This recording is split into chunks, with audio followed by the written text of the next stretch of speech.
igreja, porque a igreja é um povo tirado para fora. Deus envia um profeta, e esse profeta tira o povo para fora, fora das religiões, fora das organizações religiosas, para fora do paganismo, para fora da idolatria. Bem, foi Moisés quem formou a igreja, mas depois, quando Oséias chega, Oséias não encontrou uma igreja, e Oséias diz no capítulo 4, versículo 6 do seu livro, que o povo estava perecendo porque nem conheciam Jeová. E é dito em Juízes, no capítulo, penso que no capítulo 2, que Josué morreu com 110 anos de idade. Bem, e uma geração após o Josué, eles não conheciam Jeová. Então você vê que sem um profeta, irmão Morizan, o povo está perdido. Sem um profeta, toda a terra vira paganismo. Sem um profeta, toda a terra vira-se o Éden de Satanás. E o profeta vem para formar a igreja. O Adão não saiu da Eva, foi a Eva quem saiu do Adão. Então, quando esse Edir Macedo levantou para dizer que era isto ou aquilo, era o diabo de uma ponta a outra naquilo. Quando o Valdemiro se levantou para dizer que ele era isto ou aquilo, era o diabo nesses homens para fundar as suas igrejas, para enviar as almas para o inferno. Quando o Joaquim Gonçalves se levantou, William Branham estava morto. Quem estabeleceu Joaquim Gonçalves? Joaquim Gonçalves já morreu. Joaquim Gonçalves agora vai responder, irmão Morizan, por todas as almas que ele enviou para o inferno. Sim, todas as almas que morreram na Tabernáculo da Fé, desde quando Joaquim começou a pregar e foram ao inferno, Joaquim Gonçalves irá responder por elas. Então, todas essas religiões e todas essas igrejas são criação do diabo, Satanás. Quero deixar um ponto aqui, irmão Morizan. Nós participamos, às vezes, de debate, e eu gostaria de deixar claro que nós não somos contra as pessoas. Não, não somos. Porque as pessoas são criação de Deus. Nós somos contra as religiões, somos contra as igrejas, essas falsas doutrinas. Nós somos contra o sistema religioso, porque Deus não criou isso. Tudo que Deus criou tem direito à vida, tem direito ao respeito e tem direito à existência. E nós respeitamos as pessoas como pessoas. Mas eu não posso respeitar um homem no seu ofício, na sua função de sacerdote, quando ele é um falso sacerdote, como, por exemplo, o Edir Macedo. Posso respeitá-lo como pessoa, como cidadão, mas não como um bispo. Ele é bispo de qual profeta? O Valdemiro Santiago é apóstolo de qual profeta? O R.R. Soares é missionário de qual profeta? O Silas Malafaia é pastor de qual profeta? Eu não sei, irmão Morizan. Estes homens estão na loucura e afundou a humanidade nas suas loucuras. É por isso que Deus enviou um profeta para tirar os filhos de Deus dessa loucura. Completando o que eu estava dizendo, irmão Morizan, quero colocar um ponto aqui, me permita dizer isso. Aqui na cidade de Paraupebas há uma grande igreja. A maior delas, Igreja Assembleia de Deus, claro, Deus entre aspas, que o correto é Assembleia dos Deuses, Ministério de Missão. Esta Ministério de Missão foi fundada em 1910 por dois homens, um chamado Daniel Berg, penso que da Inglaterra, e o outro chamado Gunnar Vingre, da Suécia. Dois missionários atravessaram o Atlântico para vir ao Brasil para fundar uma nova igreja chamada Assembleia de Deus, Ministério de Missão. A pergunta que eu gostaria de fazer a esses membros e os pastores dessa Igreja Assembleia dos Deuses é: Gunnar Vingre e Daniel Berg foram enviados para o Brasil por quem? Qual foi o profeta que os enviou? Porque no tempo de Moisés, era Moisés quem estabelecia os seus anciões e enviava para julgar as causas do povo. No tempo de Jeremias, era Jeremias quem estabelecia os seus discípulos, entre ele o Baruque, o seu escriba. Era Elias quem estabelecia os seus discípulos. Era Eliseu quem estabelecia os seus discípulos e enviava para fazer aquilo que Deus dizia ao profeta para fazer.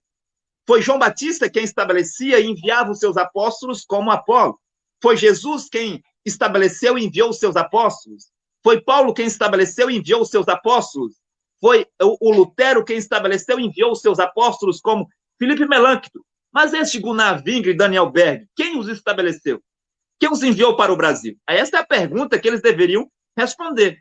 Agora, o ponto que eu quero chegar, irmão Morizan, é: se todo nesse cristianismo que nós estamos vendo hoje na Terra, esse cristianismo diabólico e satânico que começou por Constantino no ano 325, se eles têm a mesma Bíblia, se eles têm o mesmo Espírito Santo, Se eles têm o mesmo Deus e eles vão para o mesmo paraíso, a pergunta é, por que eles estão divididos nas suas milhares, milhares e milhares de igrejas?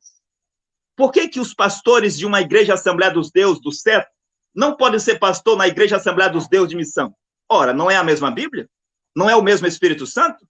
Não é o mesmo Jesus Cristo? Não é o mesmo Deus? Por que vocês não podem um ser pastor na igreja do outro? Por que os membros de uma igreja, irmã Morizan, mesmo da Assembleia dos Deuses, do SETA, não podem ir na igreja Assembleia dos Deuses de Madureira, de Anápolis ou de Missão? Por que os dízimos de uma igreja não podem ser usados na outra? Bem, se numa rua há uma igreja Assembleia dos Deuses do SETA, sabe o que acontece, irmã Morizan? Será que o pastor da igreja Assembleia dos Deuses de Missão vai dizer, bem, dado que naquele bairro, naquela rua já tem uma igreja Assembleia de Deus lá, do SETA, então eu não vou colocar a minha Assembleia dos Deuses de Missão. Mas, em vez disso, eles colocam a de missão em frente ao SETA. A Assembleia dos Deuses de Missão, do lado da rua, do outro lado da rua, de frente para ela, a Assembleia dos Deuses do SETA. Do lado dela, a Assembleia dos Deuses de Madureira. Do lado dela, a Assembleia dos Deuses de Anápolis. Do lado dela, uma outra Assembleia de Deus. E você encontra 5, 10, 15 Assembleias dos Deuses no mesmo bairro. Eu estou mentindo? Quem é a pessoa em sã consciência para dizer se eu estou mentindo? Não é isso aí na sua cidade, irmã Morizan? Não é isso que acontece na cidade de Paraupebas? E foi por causa das igrejas e das religiões que Deus destruiu a terra no tempo do dilúvio. E será por causa das igrejas e das religiões que Deus irá destruir a terra novamente. É por causa das igrejas e das religiões que há infortúnios na terra, como o Covid-19.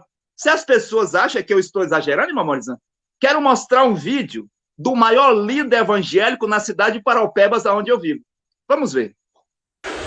No sábado da ceia, não passa aí, vai ficar registrado. De antemão,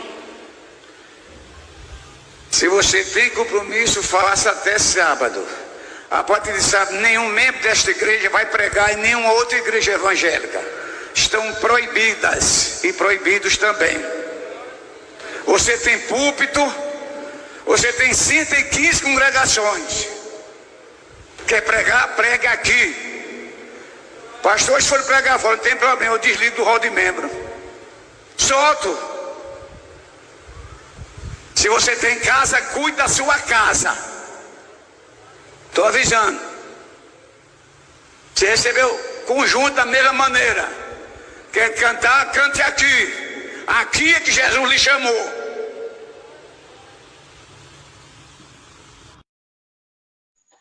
Oi, irmão Morizan. Pastor evangélico Fenelon Sobrinho, da cidade de Paraupebas, aqui no Pará. Presidente das Assembleias dos Deus de Missão. Está proibindo aí os seus pastores, seus pregadores e pregadoras. O irmão vê que ele diz, estão proibidas as mulheres, estão proibidos os homens de quê? De pregar nas outras igrejas evangélicas. Ora, ele não proibiu de pregar na igreja católica ou na igreja adventista, mas ele proibiu de pregar nas próprias igrejas evangélicas, que são a Assembleia dos Deuses também. Ora, aí eu pergunto, afinal de contas, quem é o Deus que está lá nessas outras igrejas que o Fenelon não quer que os seus pastores e pastoras vão pregar, irmão Morizan? Agora, ele diz aí, nós temos 115 congregações. Ora, se houver 115 congregações só numa cidade de uma mesma igreja, ora, talvez haja também 115 congregações da Madureira? 115 congregações do SETA?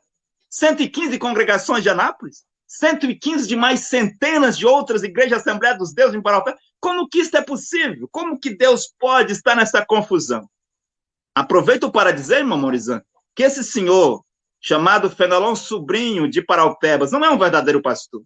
E quero aproveitar o espaço para dizer a ele e a todos os seus ministros de Paraupebas, os grandes e os pequenos, eu estou à disposição para vos enfrentar em um debate público gravado, para mostrar a toda Paraupebas que Fenelon Sobrinho é um demônio na terra, é a encarnação de Satã na terra, e que toda a sua igreja, com as suas 115 congregações, são portas para o inferno.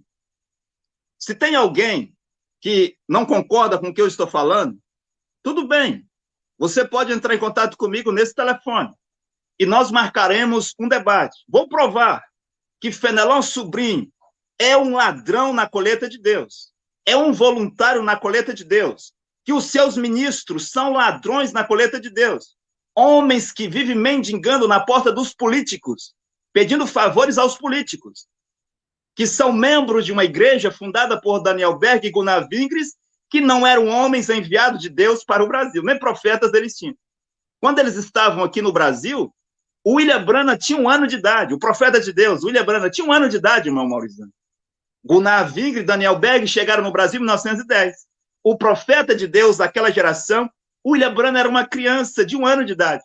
E Deus só foi chamar o profeta William Branham em 1933. A pergunta é, se William Branham tinha apenas 1 ano de idade e era o profeta de Deus para aquele tempo, para o século XXI, para o século XX, a geração passada, quem enviou, então, Daniel Berg e Gunnar Vingre, se não havia profeta de Deus sobre a terra?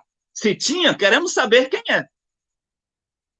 Sim, e se, além dos pastores, do senhor Fenelão Sobrinho, ou ele mesmo, não houver ninguém, eu convido também todos os outros ministros de todas as outras centenas de igrejas evangélicas, protestantes, branamistas e católicas na cidade de Paraupebas, para que vocês possam provar publicamente que, de fato, o vosso Deus é verdadeiro, que, de fato, a vossa doutrina é verdadeira, que, de fato, vocês estão certos em ter todas essas igrejas na cidade de Paraupebas. Se não tem, então o correto é vocês ficar em silêncio. Irmã Maurizano.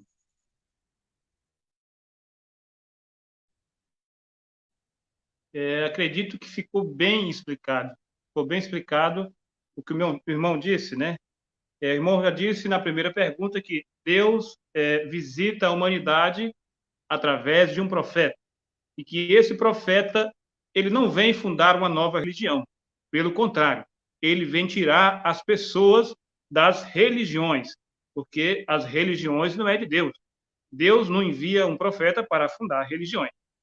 Então, apóstolo, nesse sentido, às vezes, quando nós entregamos os livros, né, o livro do profeta para as pessoas, eles dizem assim, não, nós já temos a Bíblia, né? Então, nesse sentido, eu gostaria de fazer uma pergunta para o irmão. Um profeta, ele deve conduzir as pessoas para a Bíblia? Quando um homem se levanta e começa a conduzir as pessoas para a Bíblia, e ele diz ser um profeta, você está diante de um falso profeta. Quando Moisés se levantou, para qual Bíblia Moisés conduziu a humanidade? Quando o Elias se levantou, para qual Bíblia o Elias conduziu a humanidade? Quando Jesus de Nazaré se levantou, para qual Bíblia Jesus conduziu a humanidade? Jesus carregava o zolo dos profetas debaixo do braço? Quando Paulo se levantou por volta do ano 53, para qual Bíblia Paulo conduziu a humanidade? Bem, um profeta irá conduzir o povo para ele mesmo, porque o profeta é o representante de Deus na terra. O profeta é a boca de Deus na terra. Deus fala por meio desse profeta. E foi dado a Moisés 2 sinais para fazer o povo acreditar em Jeová. Não senhor e não senhora. Em Jeová o povo já acreditava. Mas os 2 sinais que foi dado a Moisés era para os incrédulos israelitas acreditarem que Moisés era o profeta enviado de Deus, que Deus estava com Moisés, que as palavras de Deus que as palavras de Moisés eram as palavras de Deus. Então, Moisés tinha que conduzir o povo para ele mesmo, porque Deus falava por meio de Moisés. Acreditar em Moisés era acreditar em Deus. Lutar contra Moisés era lutar contra Deus. Falar contra Moisés era falar contra Deus. Eu poderia perguntar, qual foi o fim daqueles que se levantaram contra Moisés? Mesmo no Egito? Sim, ou Janes, o Jambres, ou Faraó, o exército de Faraó, qual foi o fim deles? Qual foi o fim daqueles que se levantaram contra Moisés, mesmo sendo israelitas, como o Datão, o Coré, o Abirão e todos os sacerdotes que estavam com eles lá, todos os discípulos de Coré? Sim, o que aconteceu quando a Miriam falou contra Moisés? Por que aquilo? Porque falar contra um profeta é falar contra Deus. Então você vê, irmão Morizan, que as pessoas, elas não querem um profeta. Elas querem a Bíblia. E hoje tudo é a Bíblia, tudo é a Bíblia, tudo é a Bíblia. Mas quando nós perguntamos para teólogos, tal como o senhor Daniel, que esteve aqui, ou para o senhor Magno, que esteve aqui, Se tudo é a Bíblia, e se temos que ser guiados pela Bíblia para sermos salvos, para estarmos à vontade de Deus, para conhecermos a Deus, diga-nos, aonde as pessoas tinham que ir para serem salvas quando não havia Bíblia sobre a terra? Eles não podem responder essa questão, Mamorizan, mas eles continuam em sua loucura dizendo que é a Bíblia. Está bem, mas lá, quando não havia Bíblia, antes de 1455, os filhos de Deus tinham que ir para onde? Eles conheciam Deus por meio de quem? Ora, não era por meio dos profetas? Então, conduzir as pessoas para a Bíblia é levar as pessoas para o passado. E todos aqueles que vasculham a Bíblia com a pretensão, com a intenção de encontrar na Bíblia a salvação, é um arqueólogo de Satanás. Quando Jesus estava na terra, todos aqueles de João 5,39, que examinavam a Bíblia buscando nela a salvação, buscando nelas a vida eterna, eram arqueólogos de Satanás. E Jesus disse, vocês examinam as Escrituras porque vós pensais que nelas a vida eterna. As Escrituras testificam da vida eterna. A vida eterna era Jesus.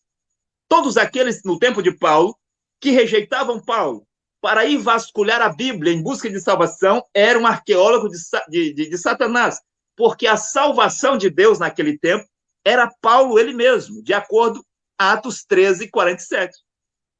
A fé que ia salvá-los não era a fé na Bíblia, mas era a fé nas palavras de Paulo, de acordo com Atos 13, 48. Na geração passada, o que ia salvar não era a fé na Bíblia. Nos dias de William Branham, os católicos tinham Bíblia. Sim, os protestantes, batistas, luteranos, metodistas, presbiterianos, todos eles tinham Bíblia. Os evangélicos tinham Bíblia. Os adventistas, Testemunho de Jeová, todas as igrejas dentro do cristianismo, na geração passada, no tempo de William Branham, Mamorizan, eles tinham a Bíblia. Mas o que ia salvá-los não era a Bíblia, não era a fé na Bíblia, não era serem conduzidos pela Bíblia, mas era ouvir atentamente o que Deus lhes dizia por meio do profeta William Branham. Lá era o tempo de sua visitação. E feliz do homem, Mamorizan, feliz da mulher que pode reconhecer Deus quando Deus vem visitá-lo. E como que Deus visita a humanidade?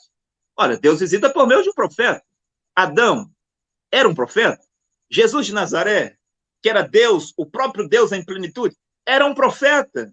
Paulo era um profeta. Sempre que Deus vem para falar aos homens, ele se manifesta e ele visita a humanidade por meio de um profeta vivo. Se você vê um homem pregando Bíblia, dizendo que você tem que ir para a Bíblia é isso, a Bíblia é aquilo, ora, você está diante de um falso pregador, um pregador de história, um falso pastor, um falso bispo. É o que todos estes homens são, irmão Morizan. É por isso que nós os convidamos aqui, para que eles possam mostrar para todo mundo que, de fato, as suas igrejas são verdadeiras, que, de fato, eles são verdadeiros pastores, verdadeiros apóstolos, verdadeiros evangelistas. Bem, se eles são verdadeiros, se as suas igrejas são verdadeiras, se o seu Espírito Santo é o verdadeiro, se o seu Deus é o verdadeiro, ora, não tem por que ter medo. Se o verdadeiro Deus está com eles, vai ter medo do quê, irmão Morizan? Se o verdadeiro Espírito Santo está com eles têm medo do quê, irmão Morizan? Eu não vejo por que ter medo. Nós os esperamos para mostrar a toda a humanidade que hoje o único profeta de Deus, com chamado, comissão e uma mensagem para todos os habitantes da terra é o profeta Cacofli. Irmão Morizan. Ok, apóstolo. Apóstolo, nós falando de Bíblia, os católicos, eles têm a Bíblia. E lá, entre os católicos, acontecem milagres, né? E os evangélicos também têm a Bíblia, né? Eles têm a Bíblia e eles pregam e eles fazem grandes movimentos em torno da Bíblia. E há muitas unções de milagres entre os evangélicos, os protestantes também e os branamistas. Eu quero perguntar ao irmão, o Deus dos católicos, ele é todo poderoso só entre os católicos ou ele é poderoso também entre os evangélicos? O Deus dos católicos é um querubim caído, é um demônio de sedução que se passa lá por Jesus Cristo. E há um outro demônio lá que se passa por Maria. E há tantos outros demônios que se passam por vários santos na Igreja Católica. Mas o Deus dos católicos só é poderoso lá, dentro do catolicismo. Ele não faz mais nada fora do catolicismo. Assim também para o Deus batista, das mais de 70 tipos de igreja batista, porque são deuses diferentes, são deuses fracos, irmão Morizan. Outro dia eu estava a conversar com um grande pastor evangélico e nós havíamos marcado um debate. Eu havia até feito um banner e havia divulgado por uma semana, marcado o dia do debate, a hora do debate, o tema do debate e tudo isso. Ora, ele me avisou, penso que alguns dias antes, dizendo que não poderia fazer o tal debate porque tinha um compromisso de trabalho. Eu disse, está bem, vou lá avisar as pessoas que não haverá o debate. Depois, ele disse, vamos marcar para a próxima semana. Eu disse, está bem. Mas na próxima semana ele veio para dizer que o Jesus dele havia lhe dito para não vir no debate. Ora, esse Jesus que diz para um pastor, um bispo, um apóstolo, não ir em um debate para mostrar que eles está certo para salvar as almas da sedução de Caco Filipe, como eles dizem, é um Jesus fraco. É um Jesus que só consegue conversar na sua igreja. É um Jesus que só inspira esse pastor no púlpito da sua igreja. Ora, se é o Jesus verdadeiro, esse Jesus estaria com esse pastor aqui. Sim, diante do discípulo de Caco Filipe. Agora você vê, irmão Morizan, que esse Jesus evangélico, que é um demônio de sedução, não o verdadeiro Jesus. O verdadeiro Jesus é Deus Todo-Poderoso, é o Deus do profeta Caco Filipe. Mas esse Jesus evangélico faz as pessoas cair lá na igreja do Edir Macedo. Mas qual é a outra pessoa que ele derruba fora de lá, irmão Morizan? Ora, o Deus do Edir Macedo não tem poder em lugar nenhum, a não ser na sua igreja. O Deus do Valdemiro não tem poder em lugar nenhum, a não ser na sua igreja. A prova disso é que o irmão lá do Valdemiro morreu de Covid-19. O Deus branamista não tem poder em lugar nenhum, a não ser na sua igreja branamista. Mas o Deus verdadeiro, que é o Deus do profeta Caco Filipe, é o Deus supremo, que rege e domina todos os deuses. Ele tem poder sobre os 4 cantos da terra, em qualquer lugar, porque é o verdadeiro Deus. Agora, o que eu estou dizendo, irmão Morizan, não é uma mentira. Olhe para os pastores do Edir Macedo, o que eles fazem fora da sua igreja? Eles não fazem nada. Olhe para o Valdemiro, o que ele faz fora da sua igreja? Olhe para o Malafaia, olhe para aquele que já morreu lá, o Davi Miranda. O que esses homens, por mais poderosos que eles são, o que eles fazem fora de lá? Eles só fazem em volta da sua igreja com os seus membros, aqueles que acreditam nele. Mas uma pessoa que não acredita neles, eles não podem derrubar no chão como eles fazem com os seus membros, porque é um Jesus fraco e é um falso Deus, irmão.